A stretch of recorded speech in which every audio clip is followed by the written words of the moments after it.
attendees, please give a warm welcome to MC Shauna Foster as she makes her way to the stage.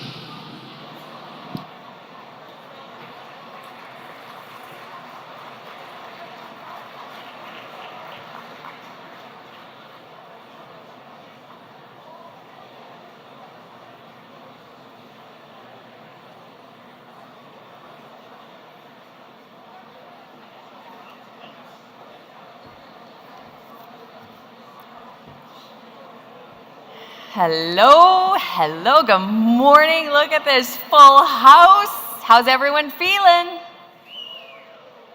Not too tired, I hope, from last night. It was a beautiful night last night. Good morning, and I would love to welcome you to the last day of the convention. I hope you enjoyed your break, sponsored by Aon, and we are just so excited to get going with this next session. This is the day with the provincial government, opportunity for you to ask all the questions, and another chance to ask more. You've got something burning? That's what today is about. And I'm excited. This is my first session like this ever. So I'm gonna be backstage and doing the play-by-play. So make sure and, give me something to play-by-play. At this time, I would like to invite Randy Donauer, member of the SUMA Board of Directors and Councillor for the City of Saskatoon, and he is going to be leading our Bear Pit session.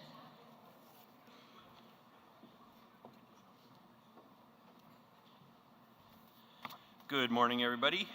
My name's Randy Donauer. I'm the City Councillor for Saskatoon, and I serve on the SUMA Board as the Director for the City. Today, I have the pleasure of moderating our famed Bear Pit session. This session is a favorite as it provides you with the opportunity to question Saskatchewan's provincial government on their policies and initiatives. If this is your first time attending Bear Pit, I'd like to explain a little bit about how it works. For those of you that have been here before, this is just a reminder of the rules. Questions will only be taken from registered delegates with blue, yellow, orange, or gray name badges. Blue, yellow, orange, or gray. To ask a question, you must proceed to one of the microphones, and I will acknowledge you by the number posted on the microphone stand. We all have a role to play in creating a respectful environment, so please keep our dialogue respectful and focus on the issues. Are the colors of the name tags different than I described? I'm hearing a lot of murmuring. As long as you're a registered delegate. Okay. So we all have a role to play in creating a respectful environment, so please keep our dialogue respectful and focused on the issues. I'll also remind you, we'll only accept one question. Everybody say one question. Very good. And statements are not allowed. Do those on your own time. We have 1 hour and 20 minutes scheduled for this session, so to allow as many questions as possible, each of you will have 60 seconds to ask your question. At 60 seconds, your microphone will be cut off, and there are timers on the screen for your reference. The reason we limit your time is because there's several hundred of us here. We want to get to as many questions as we possibly can. So please prep your question in advance because you have 60 seconds to ask it. I'll ask each of you to turn your cell phone off or to vibrate right now if possible, and the session is being recorded and live streamed. Now that we have the rules out of the way, please can I ask you to welcome the Honourable Scott Moe, the Premier of Saskatchewan, and his cabinet. Thank you.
can I go ahead?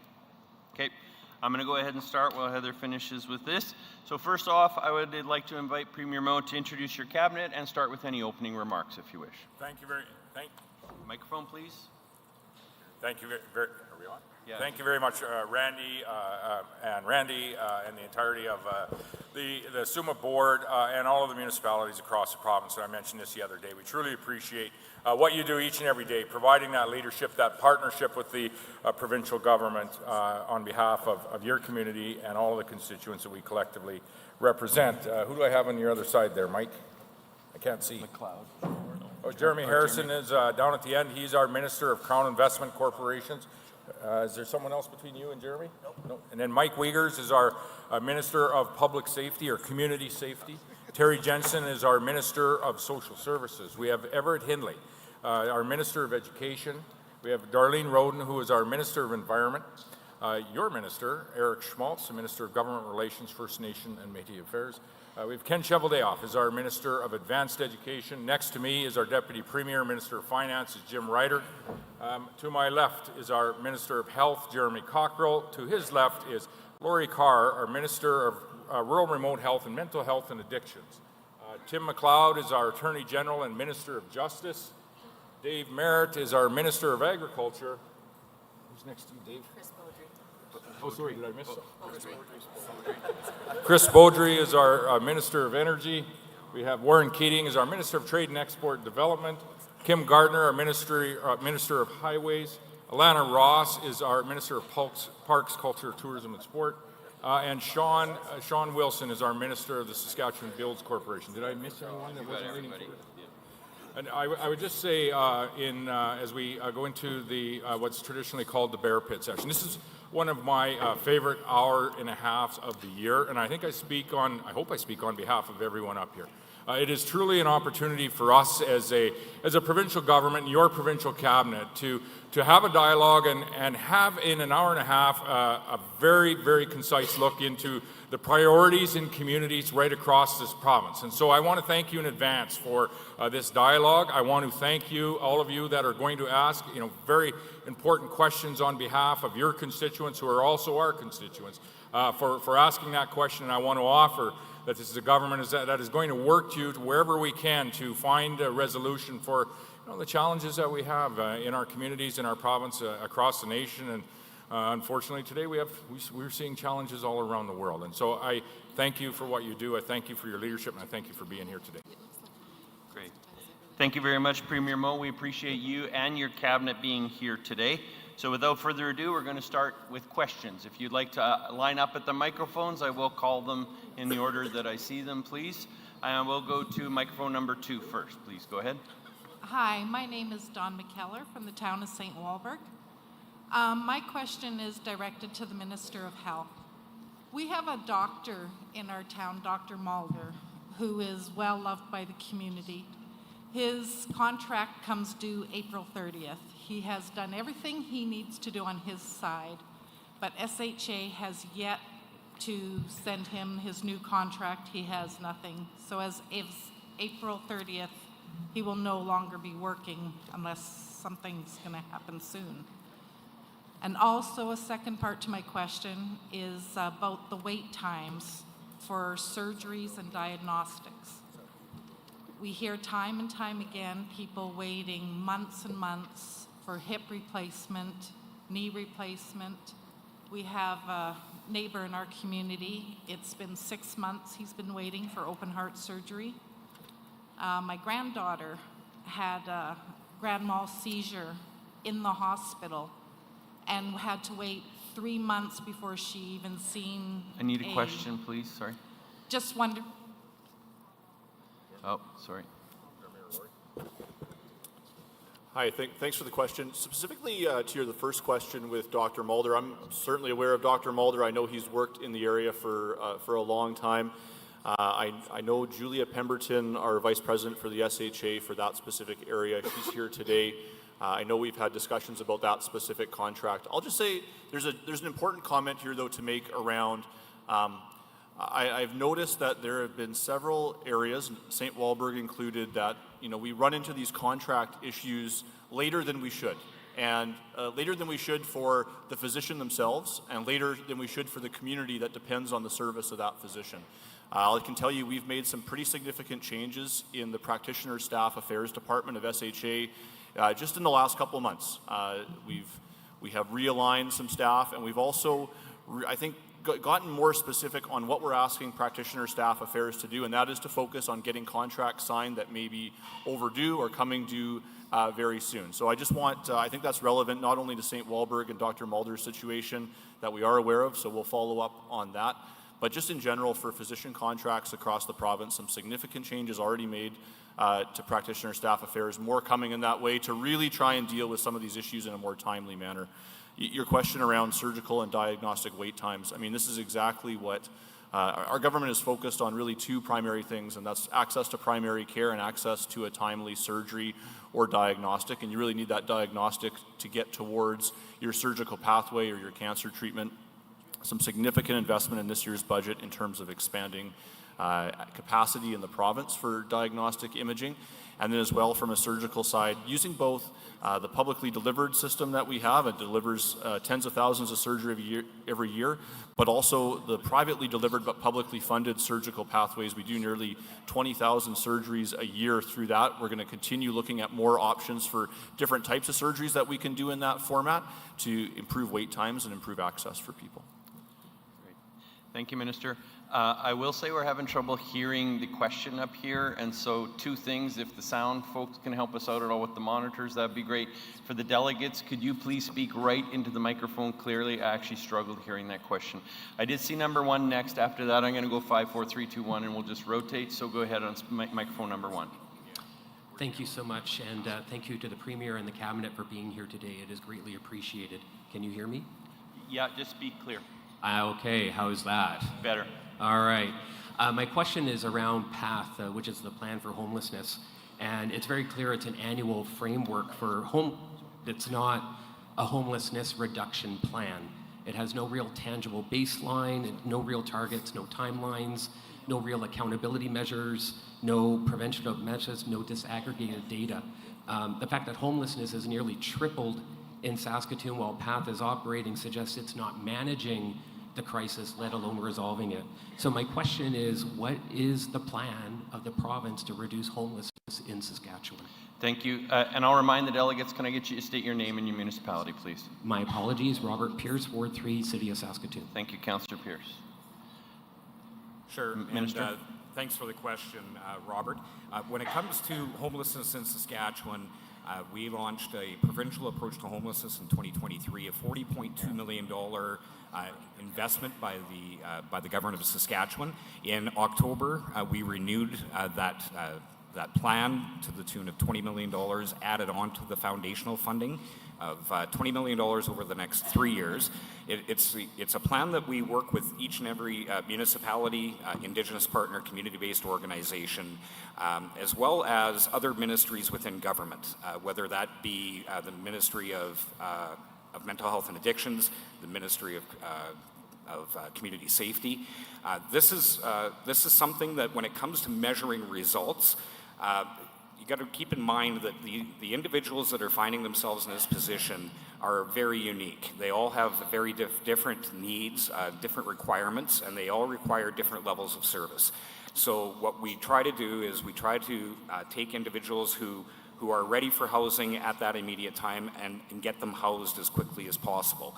Where they have barriers to housing that make it difficult for them to be housed, we work with other community-based organizations, again, our Indigenous partners, to provide them with the services and some of the wraparound supports that they need so that they can eventually become housed, and we can give them some purpose that way. So that's the whole intent of the provincial approach to homelessness, and it's something that we work on each and every day in this province, and we consult, we collaborate, and we work with municipalities, Indigenous groups, community-based organizations, as well as various ministries to address not just the people that are homeless, but we also address why they're homeless and what we can do to get them housed.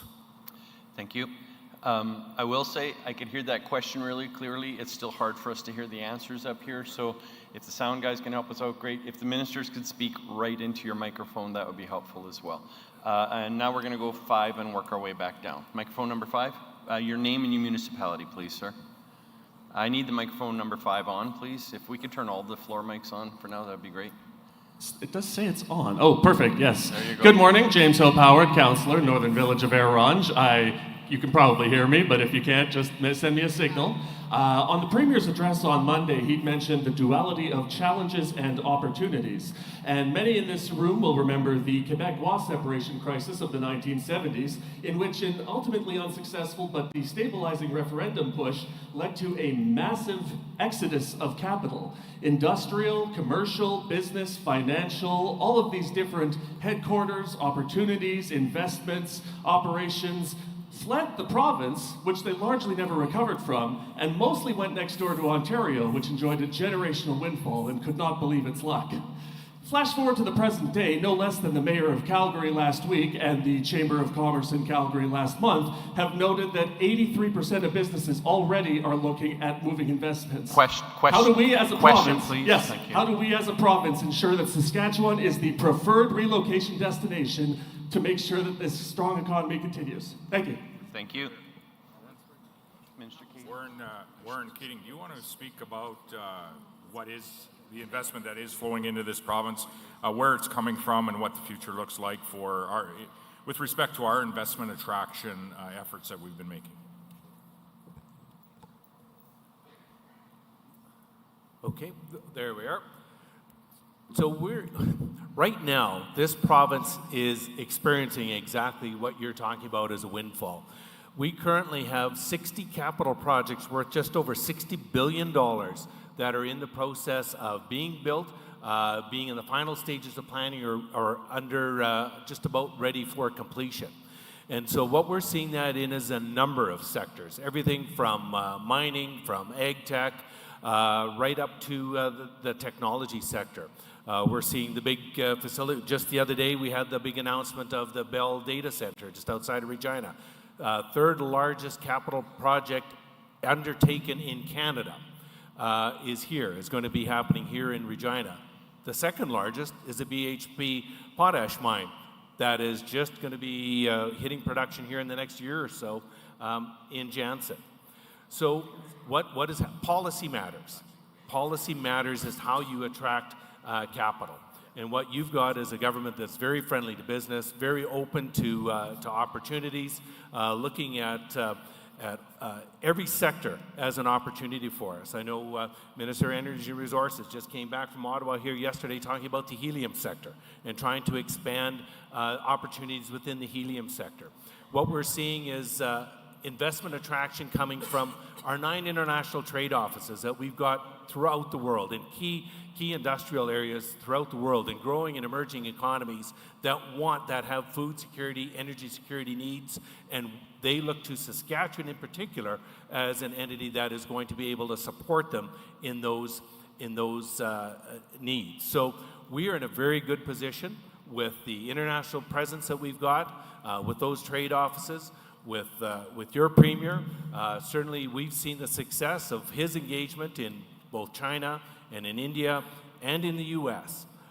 In making sure that Saskatchewan's needs and Saskatchewan's opportunities are recognized around the world. And we're going to continue to do that every day. You're going to have every one of these ministers, when they get the opportunity, to talk about the opportunities that are here in Saskatchewan.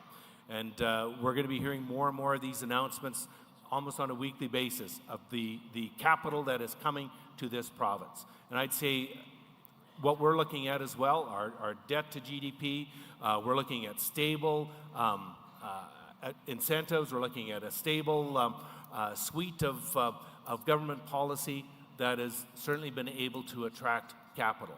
The other thing that we're looking at as well is our relationship within our Indigenous communities has been certainly advancing a lot of these projects forward, whether they're investing in the energy sector, in the tech sector, in the resources sector. The ability that we have to attract foreign capital because of the great relationships that we have with our Indigenous communities is also helping us get that message out around the world. So as you can tell, very excited about the opportunities we've got in this province. Each and every day, there's going to be more of those coming. Thank you, Mr. Kading. Microphone number 4, please. Yes, good morning. David Fro, City Council, Regina. Premier Roach, your government, thanks for your commitment to build economy and community and your focus on infrastructure. To that end, my question is about how do we unlock more private and public capital? And specifically, my question is, would you commit to work with municipalities on a pathway to remove PSD from construction for municipalities? And I say that because when we tax capital, specifically on construction, we have a harder time to not only fix roads and sidewalks, but to invest in those large-scale industrial and commercial projects which Minister Kading was speaking about, and of course, which provide the jobs and revenues for all levels of government. We know, in closing, we can't rely on your government or any one level of government to invest in infrastructure alone, and so we would like to work with you on a pathway to remove PSD on construction for cities and municipalities across our province. Thank you.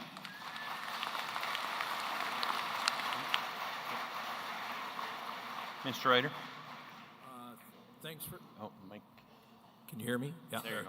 Thanks for the question. Always happy to sit down and have discussions with municipalities. Would certainly be happy to do that. Obviously, inflationary pressures are very real for governments as well, and we need sources of revenue to pay for healthcare and education and all those things. But we recognize the important role municipalities play. We just delivered the budget, but it's a bit of a cliche, but it's true. Within weeks, we'll be starting work on next year's budget. So again, happy to have discussions with you. Thank you, Minister. Microphone number 3. Are you on? There you are. Okay, I think that works. Lamesha Robinson, Councillor, Town of Kalonze. Thank you. Simply put, this is my questions for the Minister of Education. Is there a solid, tangible plan to address the absolutely abhorrent lack of classroom and complex needs education support for rural or low populous schools in this province?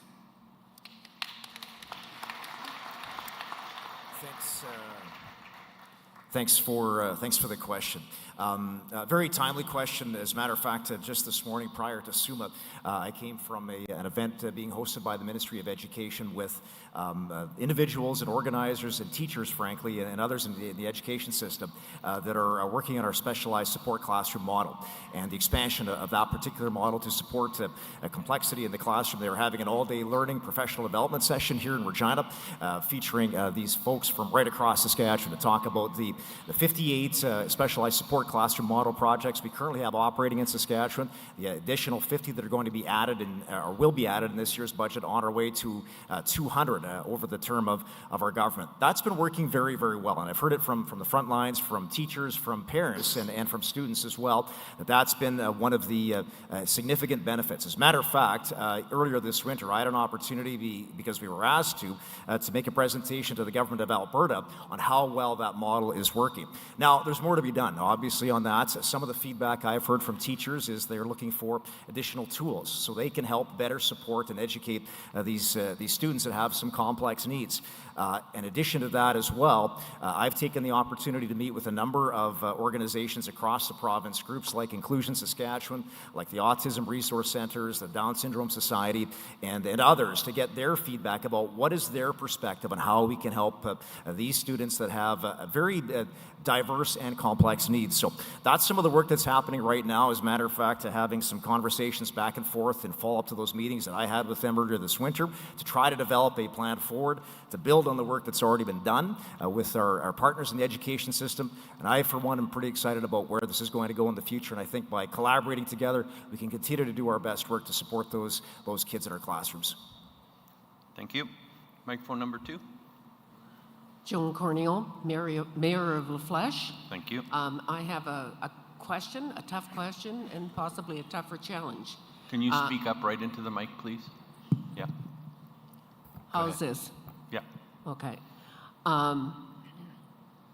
Give her some extra time. Go ahead. The challenge is small communities under 5,000, maybe over 100. We've heard plans, and my question is based on what I've heard at this convention. Big cities received $14 million for infrastructure projects that they're doing. That helps build them. Yay on them. We also heard about the Communities in Transition Fund, where that fund is to help support communities that are going to be merging with RMs to ensure that their infrastructure and those services are still provided to them. My challenge and question is, what does your government as a whole, and the question is for your whole table up there, what is the plans for communities between 100 and 5,000?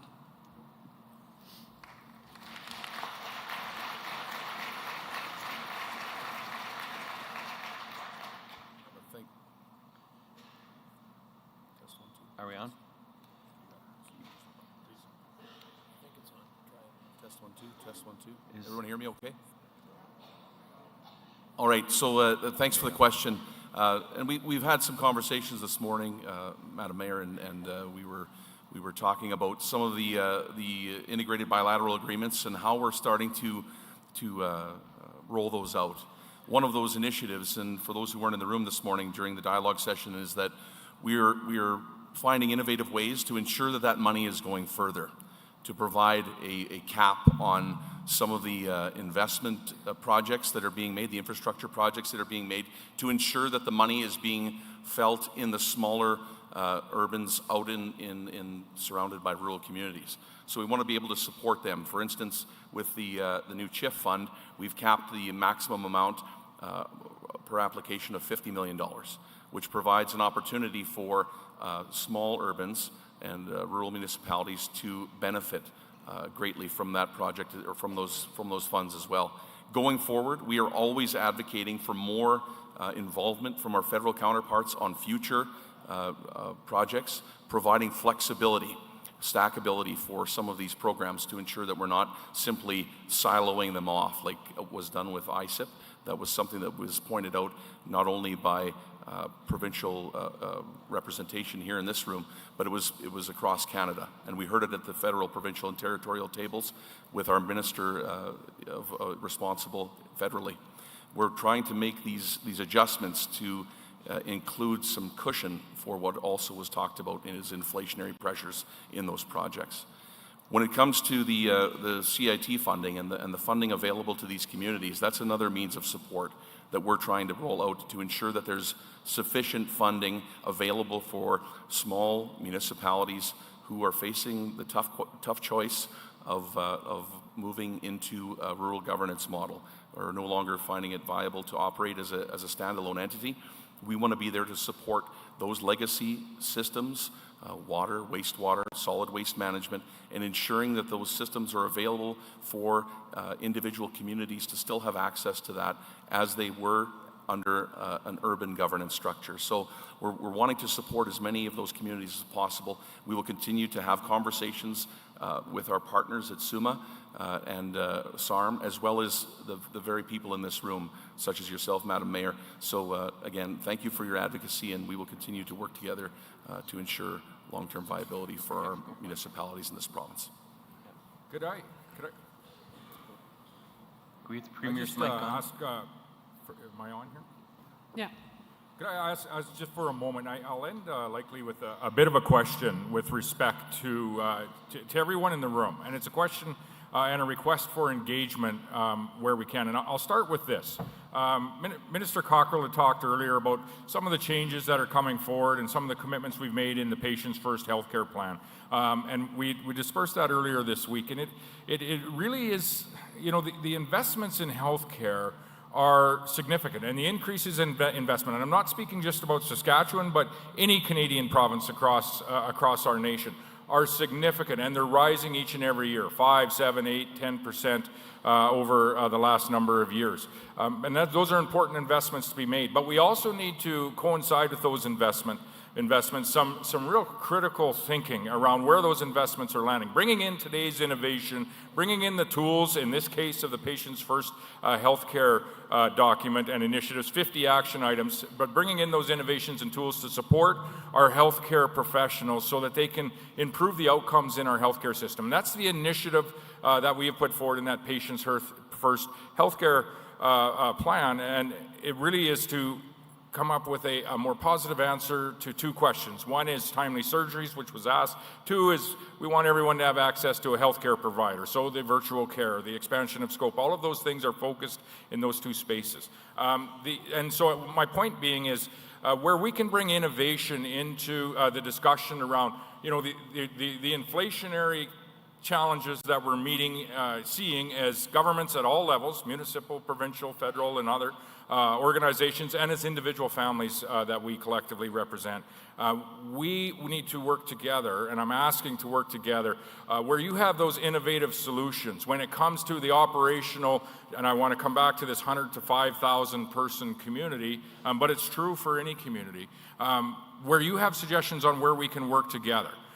To ensure that the dollars that we're co-investing, whether they be infrastructure dollars, municipal revenue sharing dollars, whatever that might be, where we can work together to make those dollars go further. So I'll just throw out a suggestion, and it might not be a good one in any way, but I'm sure that there are suggestions that can come in the weeks and months ahead from every individual or many individuals in this room on where we can collaborate and work together. But for example, wastewater and water operators in a community of 100, 150, 200, 500 people, is there opportunities for us to facilitate maybe sharing that professional among 2 or 3 communities in a certain region of the province to save dollars for each and every one of those communities? It's just one example that has popped into my head, but I'm sure you have many. And I ask you to bring forward those innovative ideas that you might have, either to the floor here, I'm sure you will, but in the weeks and months ahead as well as a council, whether it be through correspondence or a phone call.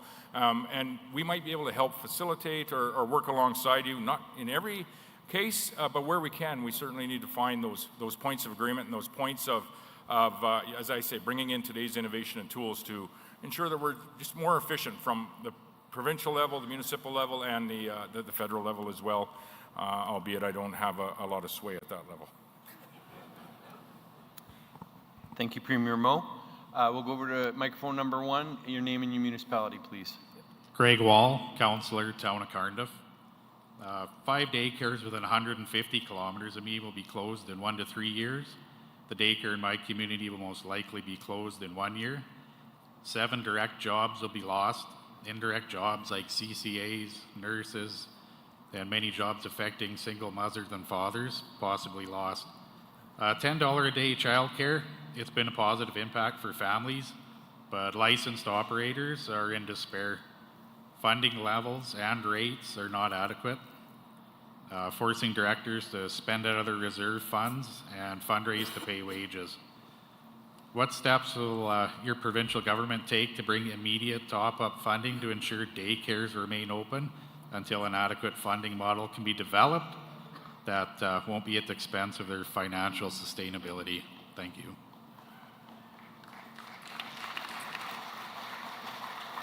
Thanks for the question.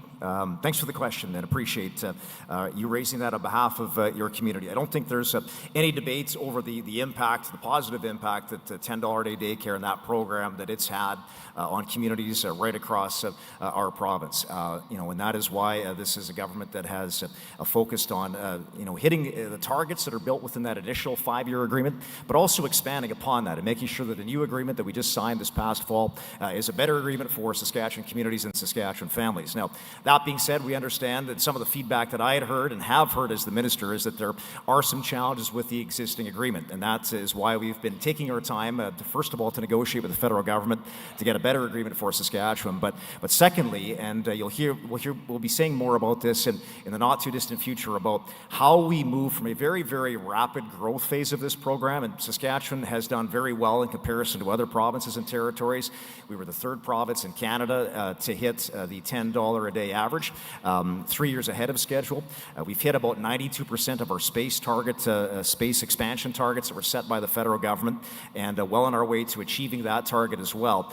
But what we've done is we've gone from hitting those very aggressive targets set by the federal government to now wanting to be able to shift under the new agreement to a sustainability phase to make sure that we are protecting the daycare system that we have built in Saskatchewan in places like Cardiff and around around this province. And so that's the feedback we've been hearing from operators and from community members as well, and from families.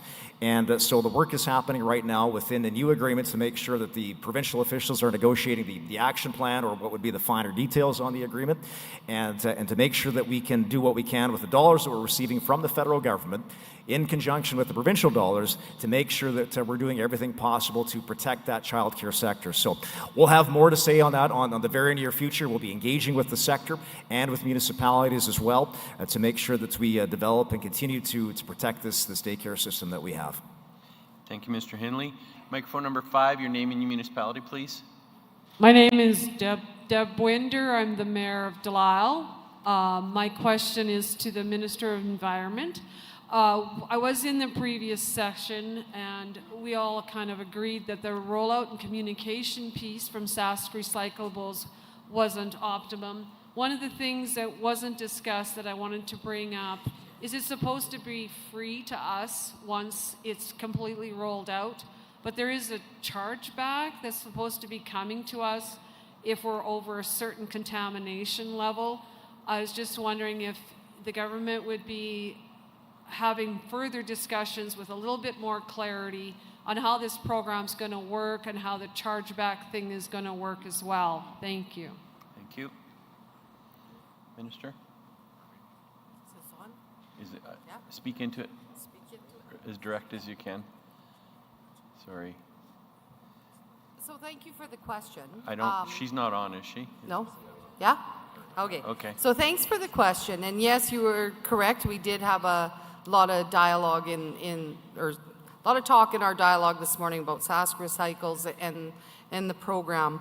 So again, a question that is probably going to need to be looked at by the ministry team and Sask Recycles themselves.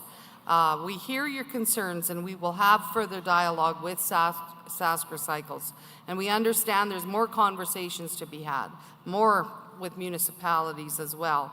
And we're committed to that work and conversations. But I do encourage you to continue to work and talk with Sask Recycles on every chance you get. I believe they're a wealth of knowledge, information, and yeah, I recognize there's a lot of growing pains with implementing this new system, but we're committed to making it work. Thank you. Microphone number 4, your name and your municipality, please. Kelly Stonehouse, Councillor of Hudson Bay. Thank you. My question will be for the Premier. In 6 years since I took my job, my council and I have been engaging with the Saskatchewan government and its ministers to fix our town's many issues. Making progress in these talks, however, have been slow and frustrating due to constant shuffling of ministers, constantly setting us back when we have to bring another minister up to speed. My question is, what is the government's rationale for these constant ministerial shuffles? Because it's not for efficiency. Thank you.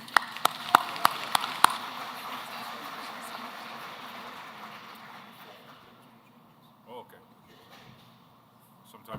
Sometimes ministers don't. Are we on? Sometimes ministers don't come back after an election. We're constantly trying to build capacity within our caucus as well and provide opportunities for people to serve in cabinet from different geographic reasons, from different backgrounds as well. And so there's a number of reasons why myself or other governments might shuffle, do what they call a cabinet shuffle. We might see one federally coming this summer as well at some point in time. There was an issue that you were working on for 6 years. I couldn't quite catch what that was. Could you hear what that was? I didn't hear. Oh, okay. Okay. Well, thank you. Thank you for your service. But there's a number of reasons why that might happen. I would say also to this, whether a minister has been there for a period of time, you've been working with your MLA for a period of time, there is a real appreciation for the dialogue that we have. And I encourage everyone to work through their MLA to liaison with whatever ministry that might be from your council perspective. The MLAs can be tremendously helpful in navigating ministers' offices through the ministries and be a real liaison for councils across this province as well. And there is I would say a lot of competency, and I would speak very openly on both sides of the House in the legislature as well, and I speak very non-partisanly. There's a lot of competence that chooses to serve in that legislative assembly in Saskatchewan, and I would say that we collectively can be largely very proud of each of every individual with respect to the reasons why they ran to be there. They ran to be there to improve our province, to work alongside each of you in this room for many reasons, the same reasons that you ran for your local council 6 years ago in this case. I will just go back, because we were talking about this the other day. We have, and I'll use his words and he can give me a rough time after. We have Grandpa Shovel-Day-Off here. Ken Shovel-Day-Off was elected in 2003. That's the longest serving individual in the House. We have 3 in 2007, one sitting beside me, Jeremy Harrison, and I'm the only person left from 2011. And so there is a changeover that happens. Everyone else is 2016 or newer in the election of 2016. So there is a changeover that happens over a period of time. So there's a number of reasons for it. And I do want to say thank you for the time that you spend dialoguing with your local MLA and dialoguing through your local MLA with the various ministers. Thank you. Microphone number 3, your name and your municipality, please. Hi, I'm Shannon Sakitniak. I'm a councillor with the City of Regina and a SUMA board member. So as requested, Mr. Premier, I have a question related to innovative solutions to work together for the benefit of the entire province.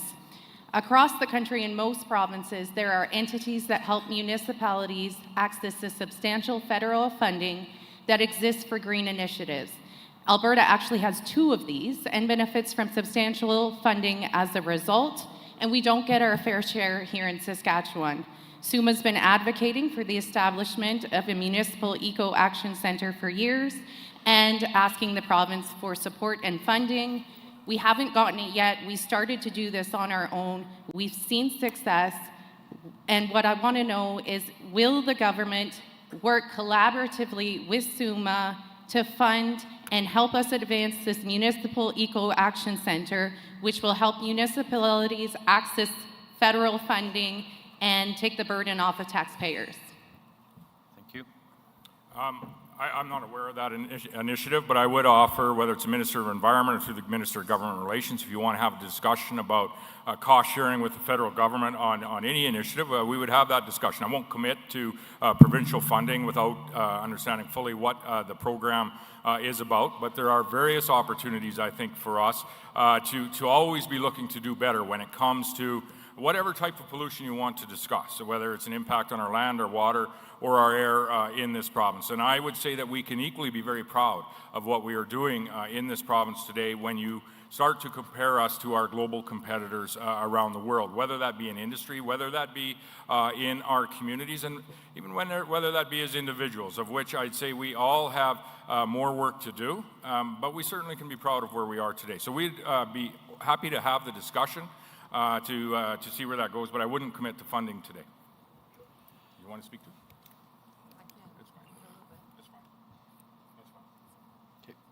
All right. Thank you. Microphone number 2, please. Your name and your municipality. Good day, everyone. Tony Cernick, Mayor of Estevan. There are many energy projects happening in our good province here, but one is kind of near and dear to my heart. Minister Harrison, could you share with us the importance of rebuilding our thermal fleet one more time? Sure. Am I on? Yep. On.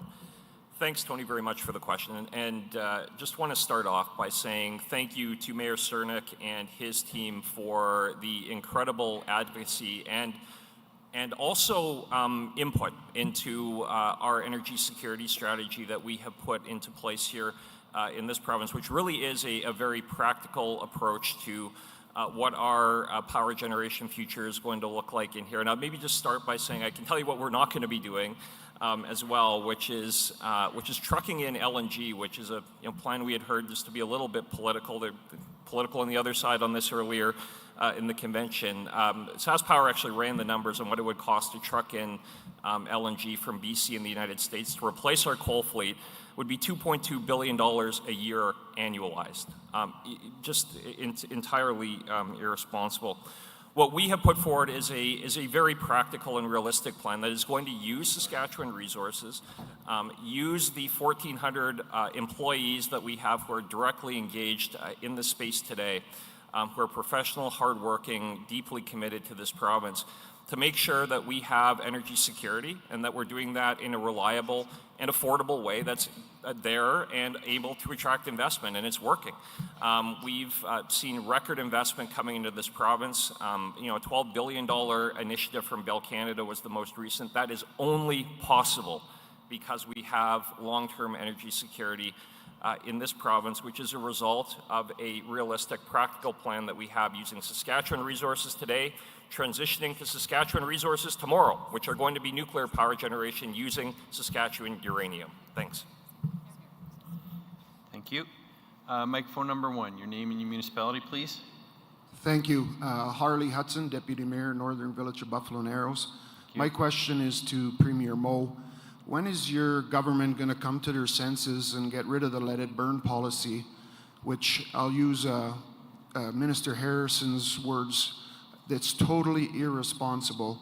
Over the last couple of years, there's been millions and millions of dollars wasted. Northwest of Prince Albert, cabin country was decimated. Denair Beach basically was wiped off the face of the earth for no reason whatsoever. Fires can be put out long before they turn into monsters. You guys are wasting millions of taxpayers' dollars, and it's totally unacceptable. When will this policy be changed?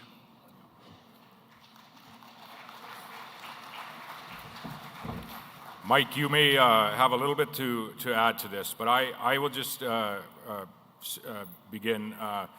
You may have a little bit to add with respect to the current investments, but when it comes to, and we have a ravaging fire season this last year, there's no doubt, and those impacts most certainly have been devastating for individuals that have lost their families, as we say, in Denair Beach largely. And that, I can't say how awful that is. And we need to do better. And not only as a provincial government, but all of us across this province and across the nation. And so as we move forward, and I have been trying to instigate this conversation through our minister, through the federal government, with respect to having a serious initiative around ensuring that we're working alongside our communities in ensuring that they're fully prepared for the fires that are coming. And we have seen some communities, and I look to Wadden Bay, and we need to have a conversation with Wadden Bay about the initiatives that they had made in fire smarting their communities. And we need to start having a serious conversation about federal government, provincial government, municipalities working together, investing in protecting our communities long before those fires ever begin. In the meantime, we continue to make these significant investments, whether it be in water bombers, partnerships, ground crews, all that we can to work alongside communities to protect not just our northern communities, but Saskatchewan communities in general when it comes to whatever it is that we might face. Just in closing, and then Mike, if you had a quick comment, I want to say thank you through you to so many fire departments, volunteer fire departments, community fire departments across this province that helped in many ways, saved many homes throughout northern Saskatchewan this past year. From the bottom of each of our hearts, and I know those in those communities, thank you. Thank you so very much.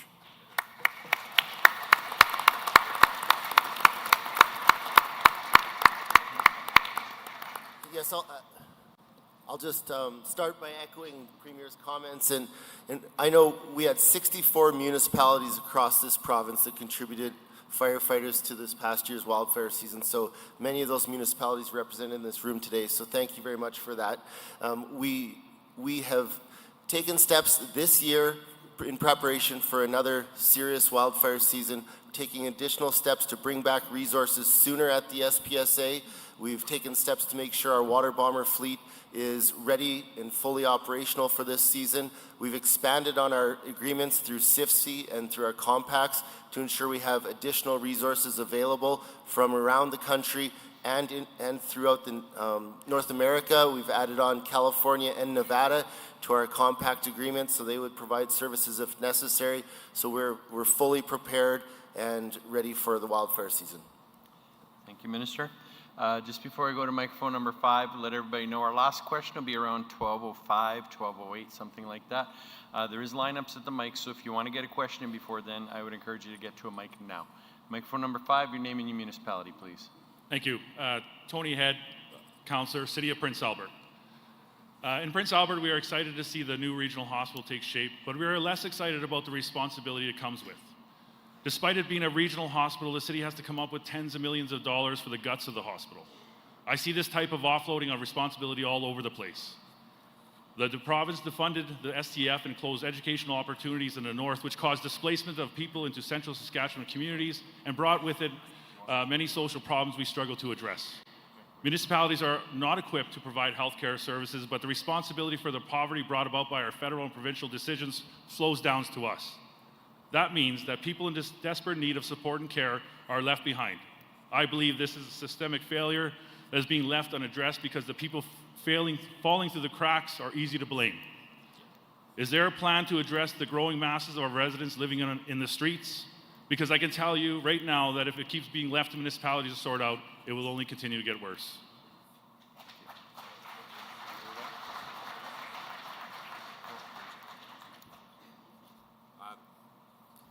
Well, thanks for the question and comments, Tony. And I know I've had several meetings with not only yourself but also many other councillors and the mayor of Prince Albert, who I see is standing at mic number 1. This is an issue that does grip the city of Prince Albert, and it also grips some other cities around. I would say not only here in Saskatchewan, but in every other province in Canada. So when it comes to helping individuals who have fallen through the cracks get back on their feet, this is why we're working with municipalities again. To reference an earlier answer I had in terms of working with our Indigenous partners in Prince Albert, specifically with Prince Albert Grand Council, they've come on board and they've become a very, very good partner to have. They have a good understanding of the issues around Prince Albert, so we're looking very much forward to continuing that partnership. And it also takes dollars, and it also takes more than just one ministry. So, going back to the provincial approach to homelessness, a $40.2 million investment was made, foundational investment made in 2023. We've added to that with another $20 million this past October over the next 3 years. Government-wide, between the Ministry of Social Services, the Ministry of Mental Health and Addictions, Community Safety, when we're addressing issues like we have in our cities with people that are unhoused, the investment so far to date is north of $118 million. These are dollars that are targeted to helping those communities and helping those individuals obtain a better quality of life and protecting what has been built in our cities and protecting the residents so that they can enjoy their lives to the fullest in those communities.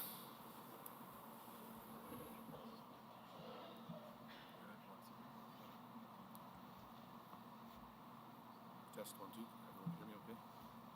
Microphone, please. Hello, everyone? No. Okay. Microphone, please, for Minister Schmaltz. Yeah, so thanks. I just wanted to add along with the good work that Minister Jensen has undertaken as Minister of Social Services in supporting the most vulnerable individuals in our communities, we've also had discussions. My other portfolio or other hat I wear is in the area of career training.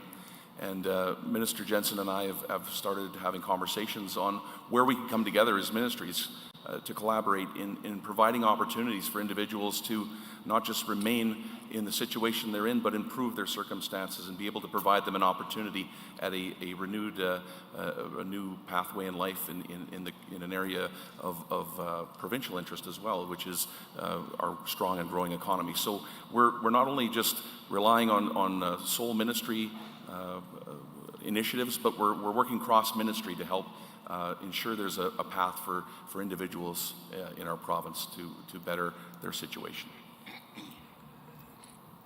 Thank you. Microphone number 4. Can I get your name and your municipality, please?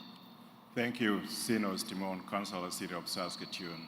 Right into the mic, please, Sinos. Thank you. Sinos Timon, Councillor, City of Saskatoon. Thank you, Premier, and your government for working in addressing the healthcare urgency.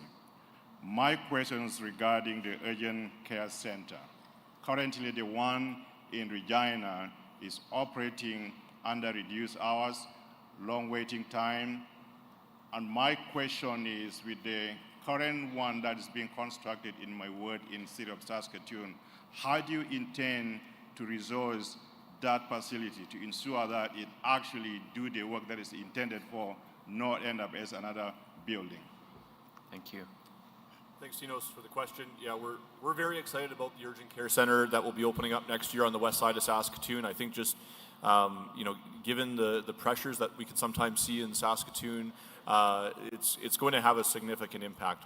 I'll just say some of the challenges that we've had around hours at the Regina Urgent Care Center really has to do with how our employment arrangements with physicians work at that urgent care center. And so, recognizing that, and we're working through that issue in Regina and we will get to a better place at the Regina Urgent Care Center, certainly, and I hope very soon.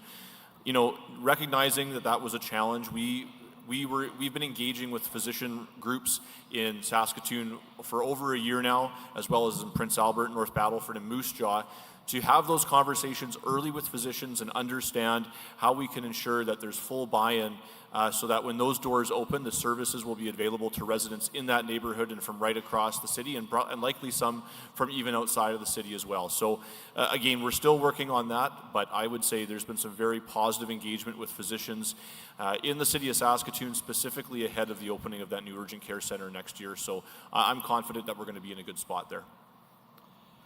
Thank you. Microphone number 3, your name and your municipality, please.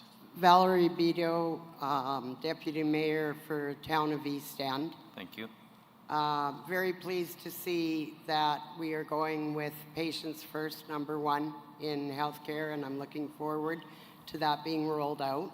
My question, is there any chance that the government could push and work a little harder with the unions for the retention of the healthcare workers, in that we can continue to make our patients #1?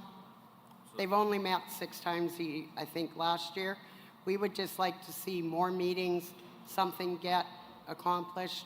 We've been 4 years without a contract. Something that is fair for everyone. Absolutely. Thanks, Val. Yeah, thanks, Val. And, certainly, I meet on a regular basis with all of our union partners, whether that's Sun or the 3 provider unions as well, as well as some of the other union partners in the healthcare sector. We have added, back in the fall, we added a significant number of bargaining dates over the winter and into the spring here and into the summer. I would say there's been some progress made in recent weeks. Both sides have priorities, as is in any round of bargaining. I'm still confident that we're going to get to a good spot. I know we're just there's anxiety on both sides in terms of getting to that agreement as quickly as possible. We recognize that, and we've put extra resources into getting there as quickly as possible. Thank you, Minister. Microphone number 2. Can I get your name and your municipality, please? Charlene Wenberg, Town of Broadview, Councillor. Thank you. So my question is, how will the ministry ensure that people in our rural communities have the same access to social work and mental health supports as those in larger centers? Thank you.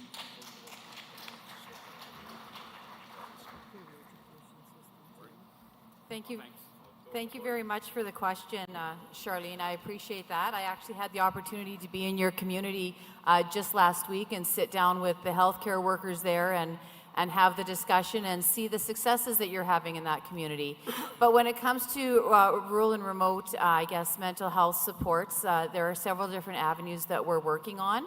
Of course, we would like to see someone in person. That would be the ideal situation. But when that's not possible, we do have the helpline that's in place. We do have virtual options. We do have community-based organizations that are specifically working with with mental health supports. As well, with the University of Saskatchewan, they have a rural and remote clinic there that is engaged with every rural municipality across the province. And I know that within this venue, your villages and towns are all within a rural municipality. So whether you live on a farm or you live in that village, those supports are available. And they have a great little cheat sheet that has all of the 1-800 numbers, the websites, if it's virtual or where you can access services. So we're trying really hard to bring those services in person, but when that's not possible, we're looking at other options that are available.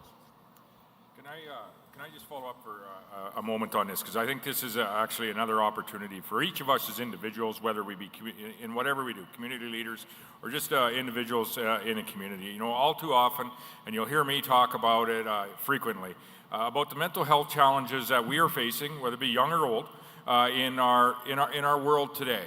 And they're very real, and they are very different than what they were 10 or 15 or 20 years ago. And we are taught to deal with those mental health challenges today, I would say largely in a much more positive way than maybe my generation as a youth was told to deal with them, which was grit your teeth and bear through it.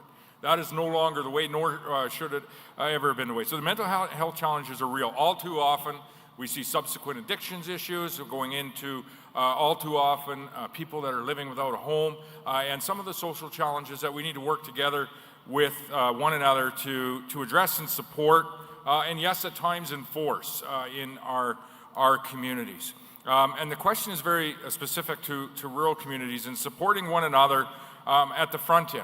And you'll hear us talk about our recovery-oriented system of care, investing in enforcement to keep our communities safe, investing in transitional housing. That's at the tough end.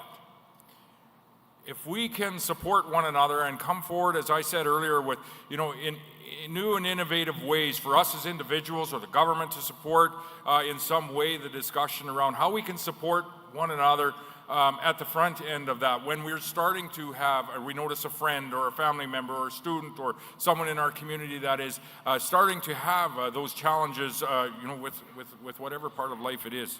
If you have suggestions on that, we're all ears, and we can have discussions on, how do we better support our friends and family in our community. This challenge isn't going away. And I would say that we can sit here as governments and we can make investments where we think those investments should be, and they may be different across Canada in different areas.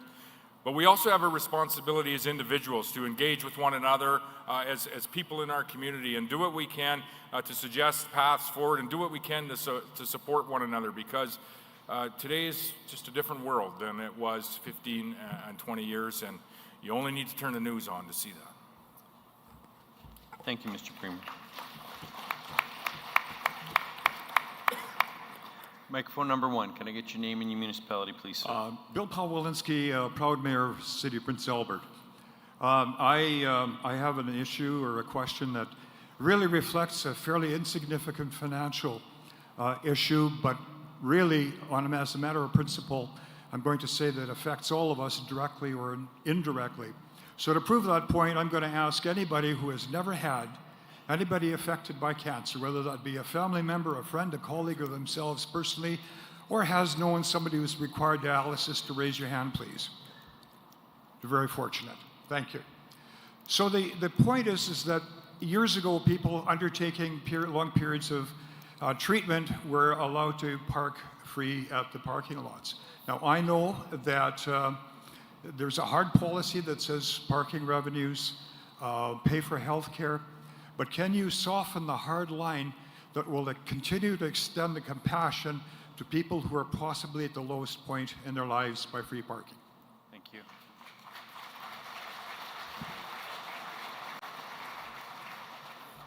Thanks, Bill. And I know I've had conversations with former Councillor Grodnick on this specific issue in Prince Albert. And unfortunately, as we all know, infrastructure has costs to maintain. We want to balance that with making sure that patients have the best possible access. So I know the SHA, I had asked them to review the current parking policies across different facilities in the province, and I'm sure we'll be having more discussions with the SHA on that in the coming months. Thank you. Microphone number 5, please. You need it turned on. There you go. There you go. Sarah Turnbull. I'm city councilor here in Regina. Can I get you to speak right into the mic? It's hard to hear you up here. Hello. That's better. Sarah Turnbull. I am a city councilor here in Regina.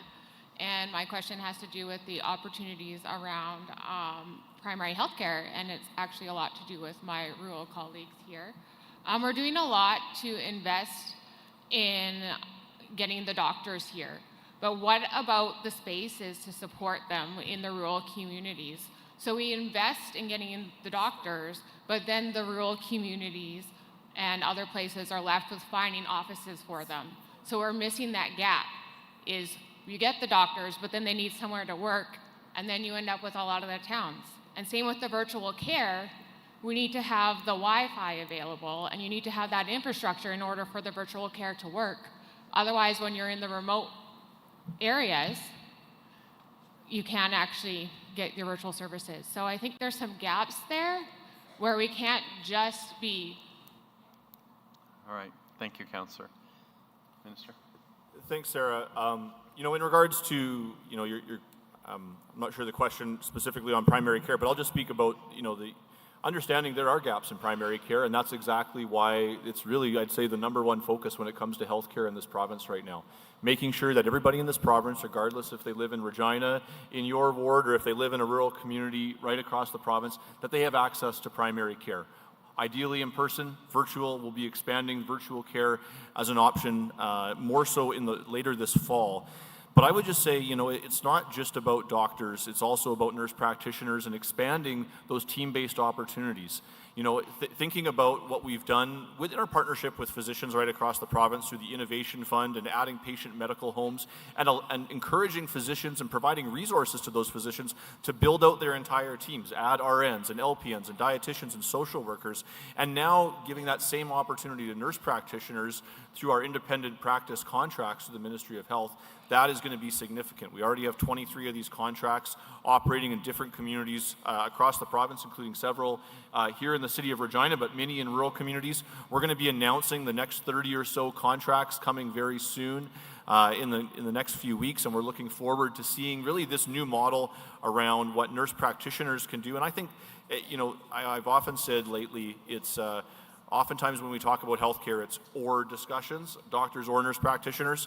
We need to be talking about and doctors and nurse practitioners and pharmacists, and really encouraging everybody to work to their top of their scope. Getting to the highest point of scope of practice in Canada is something that you'll see us talk more about as we prepare legislation for the coming months.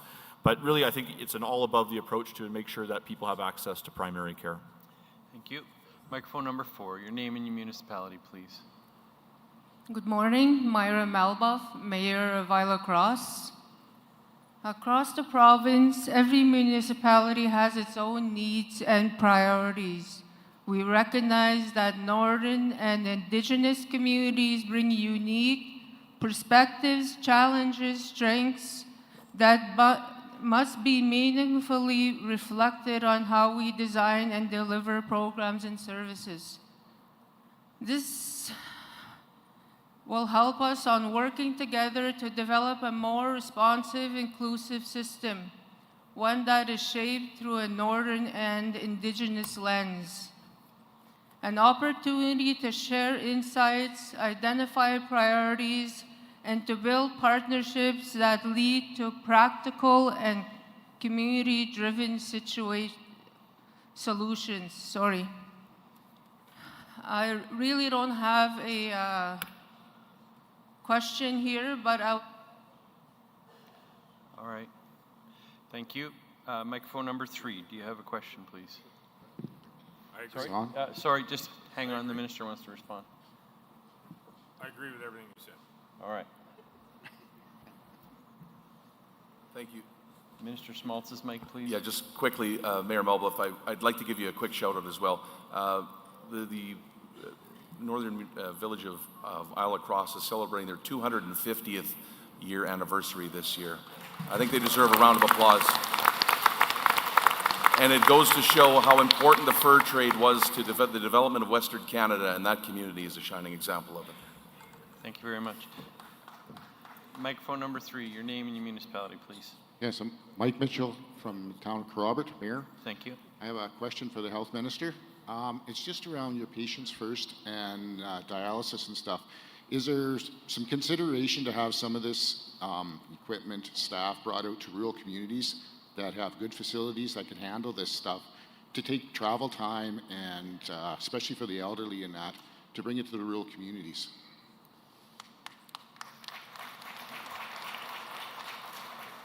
Your question was on dialysis specifically, Mike, and access to that? Okay, good. Just wanted to make sure I heard you. We made some significant investments in last year's budget to add, I think, close to add capacity in 3 different communities for dialysis. You know, encouraging more people to be able to receive that treatment as close to home as possible and not have to travel to Saskatoon. We know that's a challenge, and the reality is for some dialysis patients that they're at a point in their treatment where they have to go to a Regina or Saskatoon depending on the level of care they need. I'm particularly excited about what we're doing at the new Larange long-term care facility in terms of some of the dialysis programming that we're going to be able to offer in that new facility, and I think that's going to be a model that we can potentially look at working with the SHA to expand out on a smaller scale in more communities right across the province, both rural and northern communities. So certainly I think there's opportunity there. We have made investments in dialysis, but I'm finding it's an area of need, and we need to continue investing and adding more communities so people can cut down on their travel time for sure. Thank you, Minister. Microphone number 2. Can I get your name and your municipality, please? Linda Restow. I'm the mayor of the Resort Village of West End. Please speak right into the mic if you can. I know it's a little Okay, tall. Linda Restow. I'm the mayor of the Resort Village of West End. I was happy to see the Patient First healthcare plan, and in particular the work that's being done around the nurse practitioner and collaborative practice expansions. I wonder if any thought has been given to a nurse practitioner-led virtual platform for initial assessment and clinic visits. And this may help with facilitating referrals to social workers. It may help with decreasing the number of presentations at emergency rooms, and it may help rural residents who have extremely long wait lists sometimes to even get into their family physician. It would also facilitate referrals to specialists. Thank you. Thanks for the question. The simple answer is yes. Any virtual care that we roll out in the fall, NPs will be absolutely a part of that. That's really, you know, as I look forward to how we expand levels of service in different communities right around the province, I really want nurse practitioners to be right there in all of that space, whether that's virtual care. I think about even providing additional training to nurse practitioners to handle acute care settings as well. That's already happening in several communities right around the province, including my own, where we have nurse practitioners actively working in emergency departments, and I'd say doing a pretty darn good job of that as well. And I think there's more opportunity if more nurse practitioners want to, I would say, upskill in an acute care setting, more opportunity there. We're already seeing it in several communities, and the lady from St. Walburg would likely know this as well. We now have nurse practitioners doing long-term care rounding in those communities, and that is really what I'd like to see both in rural and urban communities right around the province, is nurse practitioners really take the lead on several areas, whether it's acute care, whether it's long-term care. But back to your question on acute care, or on virtual care, pardon me, absolutely nurse practitioners will be a part of that, and I think have a big role to play. Thank you. Microphone number 1, your name and your municipality, please. My name is Michelle McKenzie. I'm the mayor of the town of Maple Creek. Premier Moore, I would like to talk about 2 of your ministers. First off, I would like to thank Minister Gardner and Minister Wilson. Since I came into the city on Saturday, I had some issues that were reflecting, and I needed questions answered for, of course, my community of the town of Maple Creek, and also as the VP of towns that could affect the rest. So I thank you for answering my questions and being there to support me. Now, the next part of mine is, as we're talking about virtual care, we're seeing an increase of this. I know Maple Creek is pretty much on virtual care up to 60% of the time. Minister Hindley, when this first rolled out, that was your portfolio, and I was adamant then that this was going to take over, boots on the ground. and I feel it has, as you say, you're rolling out more. So my question is how are you going to help small urban communities with hospitals that still need in-person?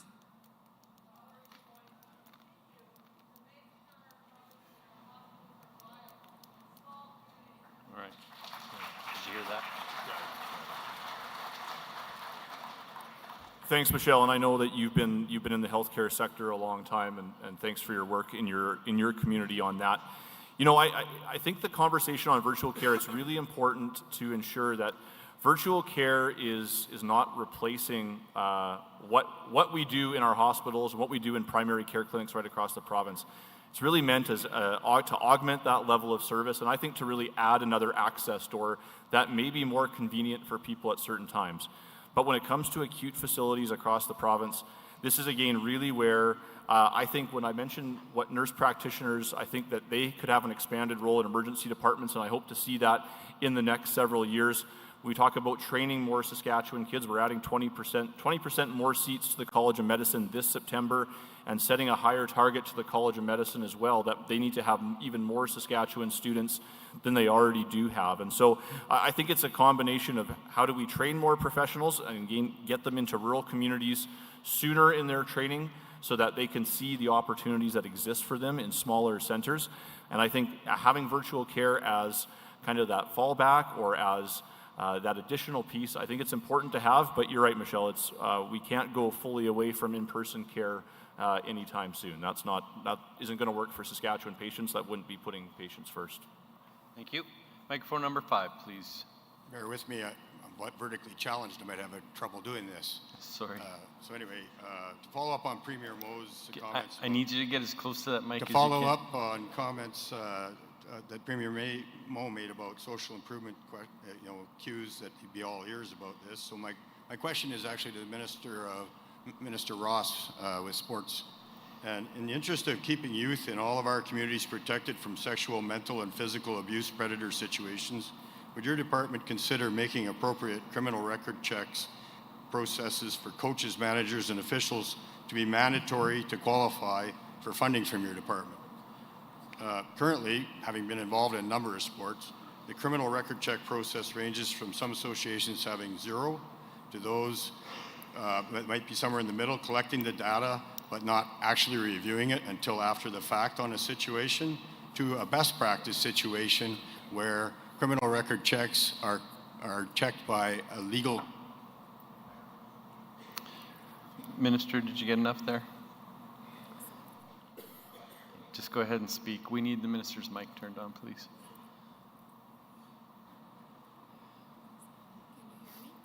No. Try. Can we get the mic on for Minister Ross? 11.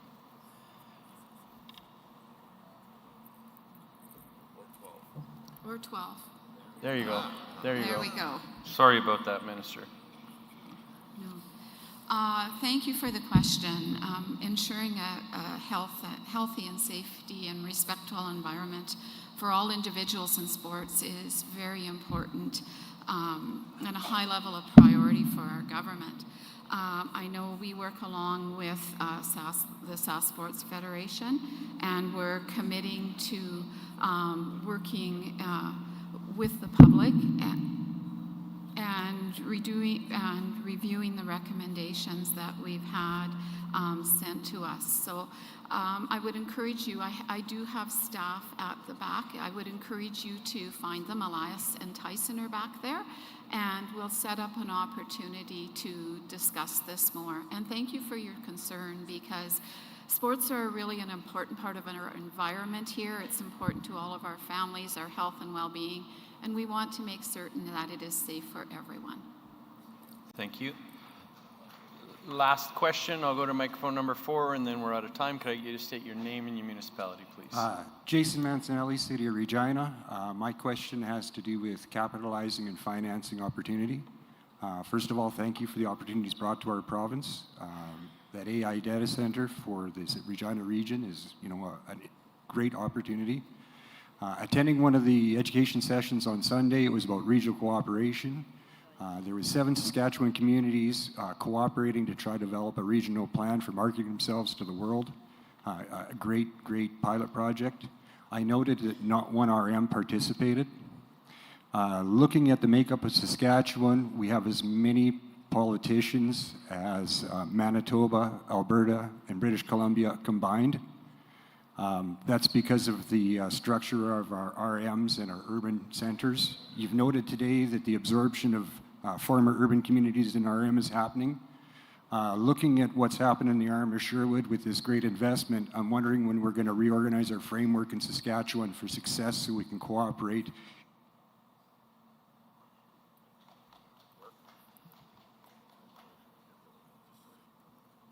Yeah, thanks for the question. I didn't quite hear the end of it, but I assumed that we were probably going to go down the road of talking about broad-based amalgamation. Is that kind of where we're, okay?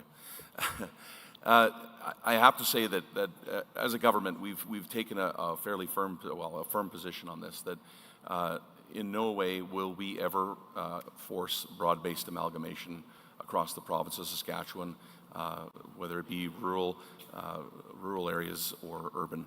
The only time that we look at restructuring, obviously, is when we have the issue of areas of non-compliance or a lack of capacity for a small urban municipality that is no longer sustainable. They can't provide or meet the criteria under the Act to function as an independent entity on their own.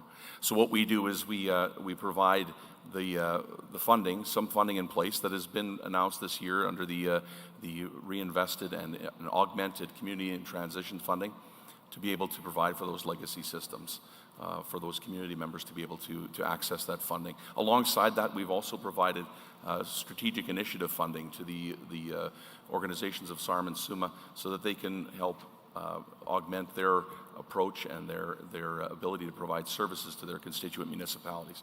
But with respect to broad-based amalgamation, that simply is not something that this government will do.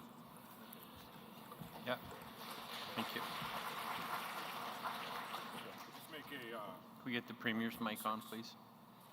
I'll just make a closing comment with respect to that on really 3 points.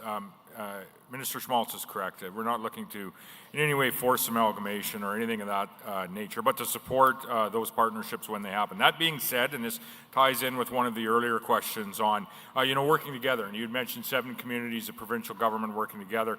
I want to say thank you to Randy Golden and SUMA and SARM and Minister Schmaltz, Minister Cheveldayoff, that joined together to go with a united front to Ottawa to meet with our federal government to have discussions about what a long-term infrastructure cost-sharing program would look like for this province and likely across Canada. We've had that in the past. We likely have a temporary one in place here now. And so credit to both ministers, but also very much a thank you to Randy, to SARM, and to all of those municipal leaders that joined on that mission, which I think was fairly unique from the federal government's perspective for those various levels of governments and community leaders and provincial leaders to come together in that space. Where we can come together and where we can as a provincial government encourage that collaboration, working between municipalities, working between communities, working between maybe communities and even rural municipalities, we want to support that wherever we can. Because that is how we, truly will get to, regional successes which are good for all of us across this province and across the nation. My second point is we just had distributed the Patients First initiative. That is truly a new initiative, not just in Saskatchewan and Canada. There's 50 action items in there. The goal is to improve the outcomes in our healthcare system for patients, for families, and to ensure that we are offering the right care in the right time at the right place, and to answer those 2 questions in a positive way. Do you have timely access to surgery? We've set targets in that space, as I mentioned the other day. And we want everyone in this province to have access to a primary health care provider. Those are the initiatives in that document. I encourage you to look at that document. That document is not going away. It is going to be a living document with additional initiatives that will come in the months and years ahead. Always putting patients at the center of our healthcare system, using today's innovation and tools to support our healthcare professionals so that they can do just that. And we know they're making that effort each and every day. Last but not least, thank you to everyone in this room for the leadership that you provide in your community and across this province. We greatly appreciate it. Great. With that, we'll draw Bear Pit to a conclusion, and let's, could you please join me in thanking Premier Scott Moe and his cabinet for joining us today.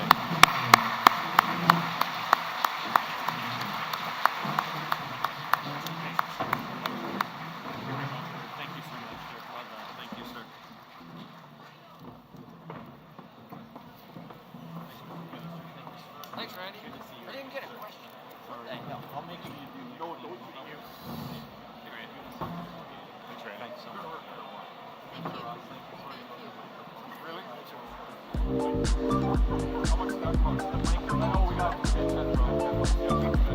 Okay, folks, just hang on here for a second. We have a little bit of housekeeping to do. Just waiting for cabinet, and then if you could hang on for a second, we got prizes. We got prizes. You don't want to leave. If you're not here, do you get the prize, Katie? No? You got to be in the room to get the prize. And with that, could you please join me in welcoming our MC, the amazing Shauna Foster, back to the podium, please.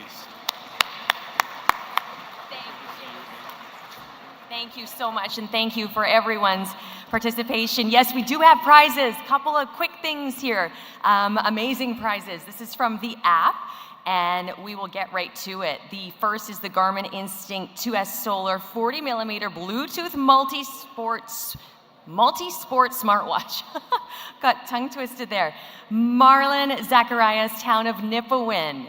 If you're still here, come to the front. You got to be here to get your prize. Marlon?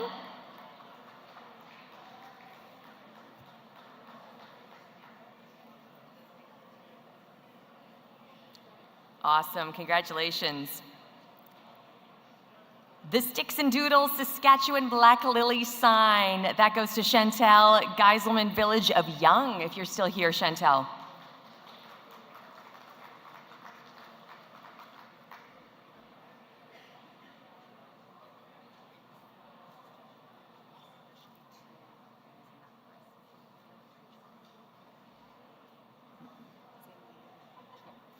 And there's also a chocolate basket too.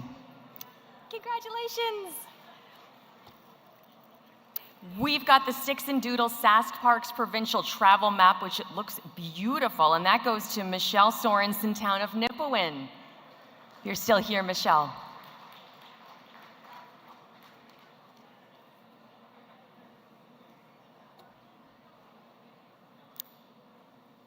Congratulations. And the Garmin Mini 3 bundle, 1080p HD dash cam with Wi-Fi.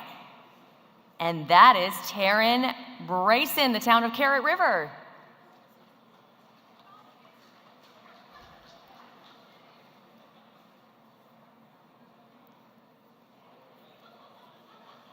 Congratulations to all of our winners. I just want to take a couple of extra minutes to thank everyone, all of the sponsors and our special guests here, and of course all of you for making the 2026 SUMA Convention such a great experience. For me personally, thank you for having me. I had such a wonderful time.